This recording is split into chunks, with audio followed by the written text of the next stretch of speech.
నమస్తే. కేసీఆర్ కూతురు Kalvakuntla Kavitha action plan ఏంటి? ఆమె ఏం చేయబోతున్నారు? గత ఒక వారం 10 రోజులుగా ఈ అంశం మీద రకరకాల చర్చలు నడుస్తున్నాయి. ముఖ్యంగా ఆమె బీసీల మీటింగ్ పేరుతో దీక్ష పేరుతో గతంలో చేసిన అండ్ నిన్న మొన్న చేసినటువంటి దీక్ష కార్యక్రమము ఆ పరిణామాలన్నింటినీ గమనించినప్పుడు ఈ చర్చలకు మరింత బలం చేకూరుతున్నది. సో ఈ బీసీ మీటింగ్స్లో ఎక్కడా కూడా ఆమె పార్టీ కండువా కానీ ఇంకోటి కానీ కప్పుకోలేదు. సో దేనికి కప్పుకోలేదంటే వాళ్ళు దానికి ఒక ఆన్సర్ చెప్తున్నారు. ఇది జాగృతి అండ్ పూలే ఫ్రంట్ అని ఒకటి ఏర్పాటు చేసుకున్నారు, దాని ఆధ్వర్యంలో జరుగుతున్న మీటింగ్ కాబట్టి పార్టీలకు ఇక్కడ అతీతం అని చెప్తున్నారు. కానీ అక్కడ పార్టీకి సంబంధించిన కొంతమంది లీడర్లు, పార్టీ సభ్యత్వం ఉన్న లీడర్లు ఉన్నారు. ఆమె కూడా బీఆర్ఎస్ లీడరే. సో మరి పార్టీని ఎందుకు ఇన్వాల్వ్ చేయట్లేదు అన్నది ఒక ప్రశ్న. సరే, వీటన్నిటికీ బలం చేకూరుస్తూ ఈ మధ్యకాలంలో ఆమె ఈ బీసీ ఎస్సీ నినాదాన్ని ముందుకు తీసుకొచ్చే ప్రయత్నం చేస్తున్నారు. సరే, అది వర్కౌట్ అవుతుందా అవ్వదా, వీళ్ళకున్న అర్హత ఏంటి అన్నది ఒకసారి పక్కన పెడితే, మరి ఈమె పార్టీలో ఉంటూ కేసీఆర్ ఆదేశాల ప్రకారం ముందుకెళ్తున్నారా, లేదు పార్టీతో విభేదించి ఈ పార్టీ ఎట్లాగో లేచే అవకాశం లేదనో, లేకపోతే వాళ్ళతో నాకు పడదనో, వాళ్ళు దగ్గరికి రానివ్వట్లేదనో, ఇందులో ఉంటే మా అన్న తప్ప, ఆయన హరీష్ రావు తప్ప ఇంకా వేరే అవకాశం నాకు తర్వాతి స్థానమే తప్ప ఇంకొక అవకాశం లేదు అన్న కారణం చేతనో ఆమె కొంత అడుగు బ్యాక్ స్టెప్ వేస్తూ ఆమె దారిలో ఆమె ముందుకెళ్తున్నారు అన్న ఒక కోణం కూడా వినబడుతున్నది. ఇంతకు ఏది కరెక్ట్ అయ్యే అవకాశం ఉండొచ్చు అంటే ఏదైనా కరెక్ట్ అయ్యే అవకాశం ఉండొచ్చు. కాకపోతే ఆమె చుట్టూ ఉన్న వాళ్ళు కానీ, బీఆర్ఎస్ పార్టీలో ఉన్న వాళ్ళు కానీ, ఆమె వ్యవహార శైలిని దగ్గర నుంచి చూసిన వాళ్ళందరూ కూడా చెప్పేది ఏంటంటే, ఆమె కొంత మొండిగా ముందుకెళ్ళేటువంటి వ్యక్తి, ఆమె అనుకున్నది ఏదైనా చేయడానికి అడుగు ముందుకేసే వ్యక్తి.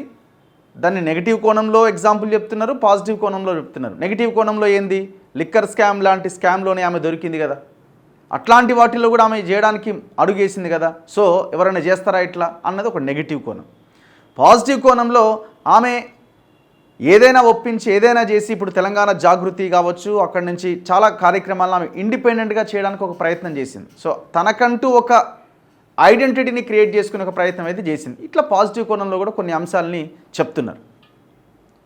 మరి ఇది ఇప్పుడు కేసీఆర్ ప్లానా, లేకపోతే వాళ్ళతో పడక ఆమె చేస్తున్న ఎత్తుగడలో భాగంగా చేస్తున్న వ్యూహాత్మకమైన స్ట్రాటజిక్ ప్లానా అన్నది మనం ఇప్పుడు తెలుసుకోవాలి.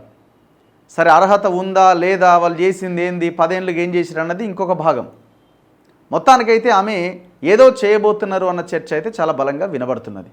అందుకే కవిత కొత్త దుకుణమని రకరకాల టైటిల్స్తో సోషల్ మీడియాలో ఇట్లాంటి వార్తలు ప్రధానంగా వస్తున్నాయి. పేపర్లు కూడా రాస్తున్నాయి. ఇవాళ ఒక పేపర్ రాసింది, V6 న్యూస్ ఈవినింగ్ ఎడిషన్లో కవిత రూటే సెపరేటు అని ఈ కథనం కనిపిస్తున్నది. ఆకుపచ్చ కండువాతోనే కార్యక్రమాలు, జాగృతి ఆధ్వర్యంలో ధర్నాలు, మీటింగ్లు. ఇవాళ పూలే విగ్రహం కోసం ఇందిరా పార్కు వద్ద దీక్ష, నిన్న చేసినటువంటి దీక్ష. మొన్న కామారెడ్డిలో బీసీ రిజర్వేషన్లపైన రౌండ్ టేబుల్ సమావేశం. గైర్హాజరవుతున్న లోకల్ బీఆర్ఎస్ నేతలు. కామారెడ్డి మీటింగ్కు మాజీ ఎమ్మెల్యే గంప గోవర్ధన్, జిల్లా అధ్యక్షుడు ముజీబుద్దీన్ డుమ్మా. ఇప్పుడు ఒకవేళ కేసీఆర్ ఇంట్రెస్ట్తోనే చేసి ఉంటే ఆమెను చేయమని పురమాయిస్తే బీఆర్ఎస్ లీడర్లు కూడా హాజరు కావాలి. కానీ ఆమె ఏదో ఇండిపెండెంట్గా నేనే చేస్తున్నా అనే ఒక ఫోకస్డ్గా ప్రజల్లోకి వెళ్ళేలాగా ఒక పర్సెప్షన్ బిల్డ్ చేయడానికి ఈ ప్రయత్నం చేస్తున్నట్టుగా కనబడుతున్నది. ఎందుకంటే బీఆర్ఎస్ రంగు కనుక పూసుకుంటే, అంటే బీఆర్ఎస్ కండువాలు కనుక అక్కడ కనపడితే ఏం చేసిరు 10 సంవత్సరాలు కానీ చెప్పడానికి ఆన్సర్ లేదు. కాబట్టి అందులో భాగంగానే కేసీఆరే ఆమెను పురమాయించి నువ్వు సపరేట్గా చేయి, ఈ వాదాన్ని బలంగా ముందుకు తీసుకెళ్ళు అని ఏమైనా ఆమెని చేస్తున్నాడా, అక్కడ పడక ఈమెమైనా ఈ ఎజెండాతో ప్రజల్లోకి వెళ్ళడానికి ఒక ప్రయత్నం చేస్తున్నదా తేలాల్సిన అవసరం ఉన్నది. అయితే ఈ కామారెడ్డి మీటింగ్ అయిపోయిన మరుసటి రోజే తెల్లారే ఎర్రవల్లి ఫామ్ హౌస్లో మీటింగ్కు హాజరైందట. కవిత ప్రోగ్రామ్స్ ఉన్న సమయంలోనే, టైంలోనే కేటీఆర్ మీటింగ్లు లేదా చిట్ చాట్లు ఉంటున్నాయట. అదే సమయంలో ట్వీట్లు చేస్తున్న మాజీ మంత్రి హరీష్ రావు. గులాబీ లీడర్లకే అంతు చిక్కని ఆ ముగ్గురి అంతరంగం ఏంది? మరి ఈ అంతరంగం ఏం జరుగుతున్నది? ఒకటి కేటీఆర్ కానీ, హరీష్ రావు కానీ, కవిత కానీ ముగ్గురు 3 పవర్ సెంటర్లే. ముగ్గురు ఎవరికి మించి వాళ్ళు మేమే లీడర్, నేనే లీడర్ అనుకునే ఇది ఉన్న వాళ్ళే. ఒకవైపున హరీష్ రావు, ఆయనకి పార్టీలో ఒక పేరుంది, ఆయన పక్కకు జరిగితే పార్టీ ఖతం, ఆయనకు ఒక నేమ్ ఉన్నది.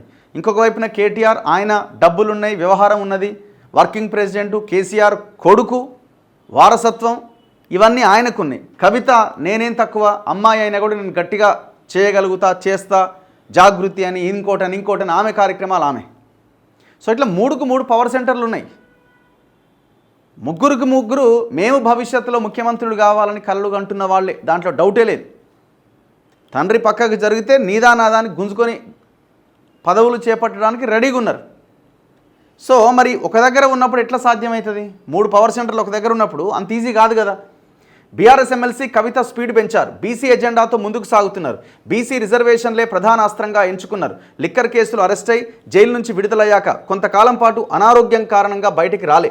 తర్వాత బీసీ ఎజెండాతో కార్యక్రమాలు చేస్తున్నారు. ప్రధానంగా ఆమె అన్ని కార్యక్రమాలు తన సొంత సంస్థ అయిన భారత జాగృతి ఆధ్వర్యంలో నిర్వహిస్తూ ఉండడం హాట్ టాపిక్గా మారింది. ఇవాళ అంటే నిన్న ఇది నిన్నటి పేపరు, ఇందిరా పార్క్ వద్ద ఆమె ధర్నా నిర్వహించారు. అసెంబ్లీ ఆవరణలో జ్యోతిబా పూలే విగ్రహం ఏర్పాటు చేయాలని డిమాండ్ చేస్తూ ఒక్కరోజు నిరసన తెలిపారు. సరిగ్గా ఆమె ధర్నాను ఉద్దేశించి మాట్లాడుతున్న సమయంలోనే కేటీఆర్ తెలంగాణ భవన్లో చిట్చాట్ పెట్టిండు.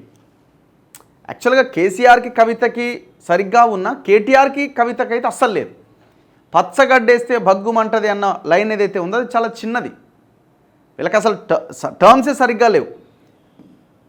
ఇక హరీష్కి అయితే అది వాళ్ళ ఫ్యామిలీ వాళ్ళ ముందు నుంచి కూడా వాళ్ళకి సరైన ఇది లేదు అసలు. యాక్చువల్గా సరిగ్గా ఆమె ధర్నాను ఉద్దేశించి మాట్లాడుతున్న సమయంలోనే కేటీఆర్ తెలంగాణ భవన్లో చిట్చాట్ పెట్టారు.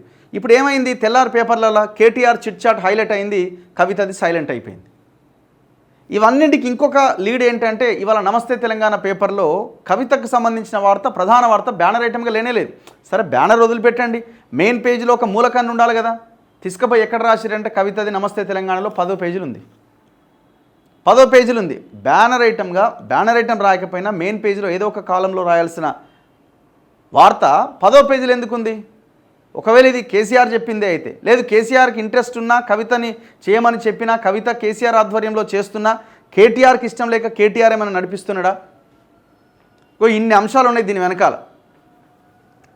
మరోవైపు మాజీ మంత్రి ఆమె సమావేశం జరిగేటప్పుడే మాట్లాడుతున్నప్పుడే హరీష్ రావు జీఎస్టీ వృద్ధి రేటు పైన ట్వీట్ చేసిండట.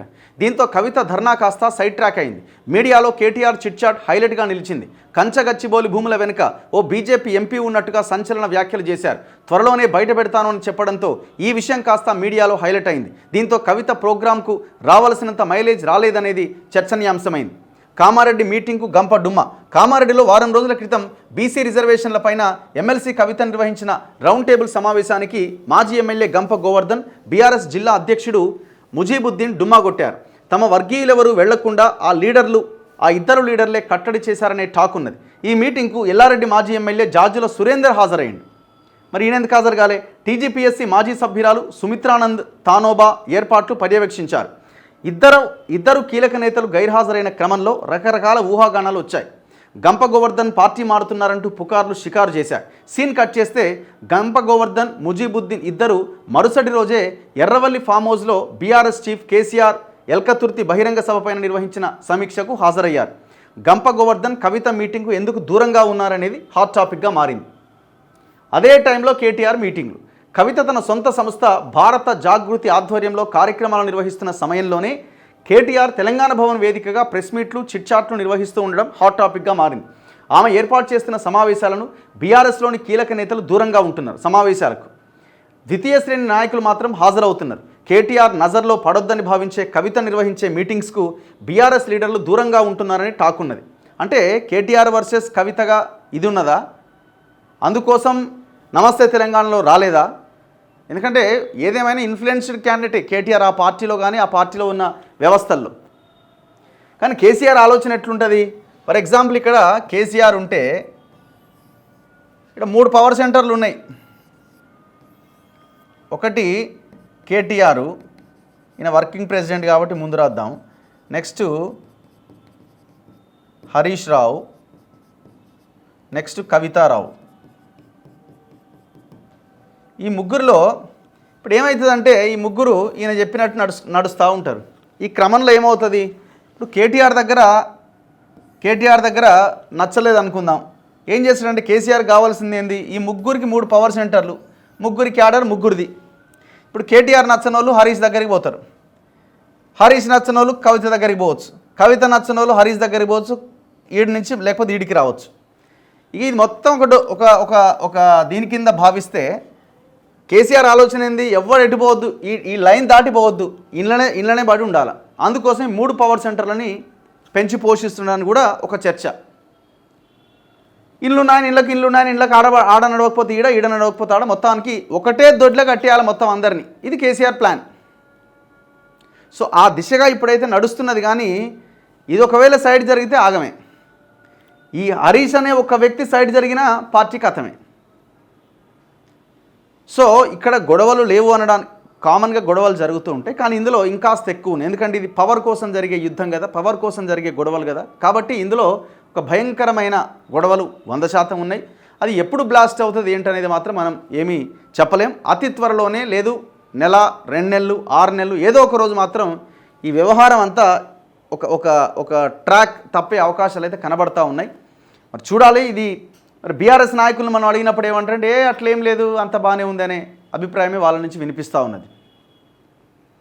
మరి ఇప్పుడు నమస్తే తెలంగాణ పేపర్లు ఎందుకు రాలే? మెయిన్ పేపర్లో రావాలి కదా. బేసిక్ క్వశ్చన్ కదా ఇది. నమస్తే తెలంగాణ పేపర్లో కవిత బీసీ దీక్ష చేసినది నమస్తే తెలంగాణలో ఒక బ్యానర్ ఐటెంలో కాకపోయినా ఎక్కడో ఒక మూలకన్నా రావాలిగా. మెయిన్ పేజీలో 10వ పేజీలో ఎందుకు పెట్టారు? సీన్ అర్థమైపోతుంది కదా సింపుల్గా. సో చూద్దాం ఏం జరుగుతుంది ఏంటి అన్నది. చూస్తూనే ఉండండి మన తొలి వెలుగు.